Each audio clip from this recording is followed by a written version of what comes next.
And basically you can see over here, and this is comparing 10 years ago, and this is what people were used to, offline media. This is your traditional newspaper, your print, your TV, your radio, your television, your billboards, and so forth.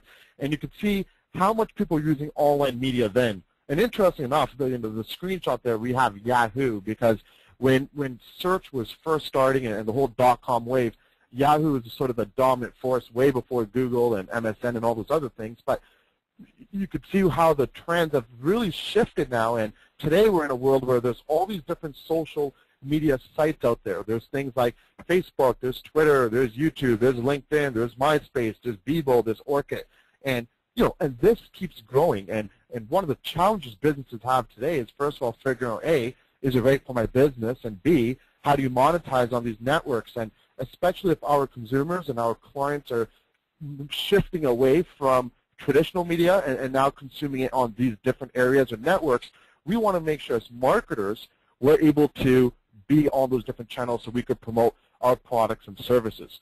And if we look down the magic ball, if you may, and kind of peer into the future as to where we see this heading, I mean, this stuff is not going to disappear. People are not going to say one day, you know what, we're going to go on the internet.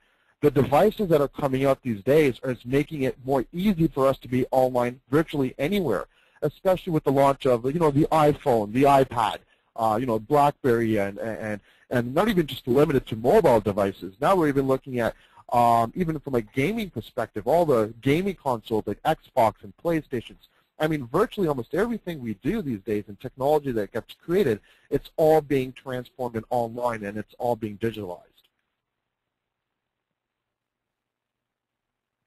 So if you look at, I guess, business these days, and before we talked about the brick and mortar business, and it was very important back then, you build a presence. So your physical building was very important for you to have that in place. And then, what you ended up doing is, in order for you to acquire customers out there, you would use your traditional media, like the newspapers, the radios, the TVs, the billboards, and so forth, to reach out to your prospects and get the word out of what you guys do. And then, of course, to retain customers, the marketing is still the same. It's still coupons, promos, offers, what's new. But the mediums that were used back then were, again, limited to, direct mail pieces and print advertising. And, and managing a reputation back then was much easier. It was just really because technology was very limited.